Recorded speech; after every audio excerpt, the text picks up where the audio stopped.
Well, today is Friday. I believe it's the 28th. I could be wrong. I don't have my watch on. I'm one of the few people that reckon I carry a watch. See what you see in front of you right there is my little seed starting tray that I started about 7-8 days ago. They're slow to come up, but we've had temperatures down to 30 quite often, and I didn't heat the greenhouse, which would slow the process down. But I'm trying for 70. But see my lights over the plants? Because some of them have germinated. As soon as they come out of the ground, they need light. They do not need a light bulb way the heck up there. They need the light right above it. I will only move it up to keep the leaves from touching the bulbs. They're not that hot, but I don't want them to touch the bulbs. But you see how close I've got the light? And I put these little shields on.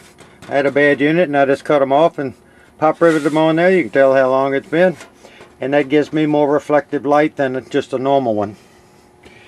And if I can move this out of the way without doing a lot of damage, I do have my marigolds up.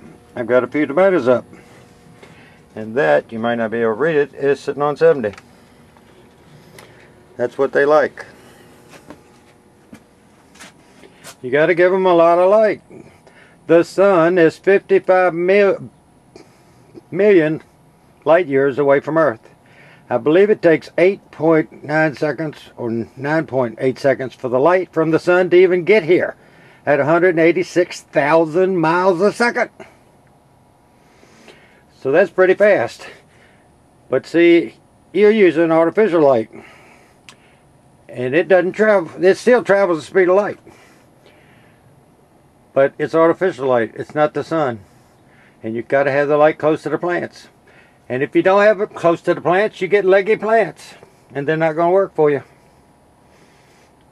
If you just pay attention to one thing I say is give them all the light they can get. I leave this on 24 hours a day, 7 days a week, until I transplant them. And then I have light on them. But by then, I can start putting them outside and get the sunlight that travels at the speed of light from that far away. You got to have light or they just will not work. And if people have timers and cut them on and off and all that, just leave it on 24/7. I've been doing this forever. How old do you think this light is?